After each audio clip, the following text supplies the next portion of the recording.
Καλημέρα στην ομάδα. Αυτή είναι εναέρια καταβολάδα, ρόδι. Πριν 2,5 μήνες. Για να ανοίξουμε να δούμε πιο μέσα. Έχει full ρίζες. Οι ρίζες της σε 2,5 μήνες. Έτοιμη για φύτεμα. Τώρα τη βάλουμε στη γλάστρα και το Σεπτέμβρη θα τη βάλουμε στο χώμα.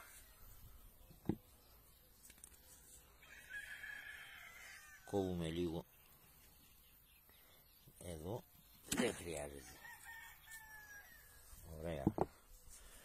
Τώρα στο χώμα μέχρι το Σεπτέμβρη και έτοιμη. Γεμίζουμε για να μπορούμε να την ποτίζουμε.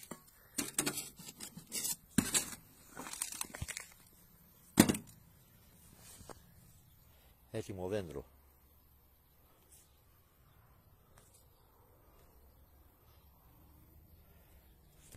2,5 μήνες πριν.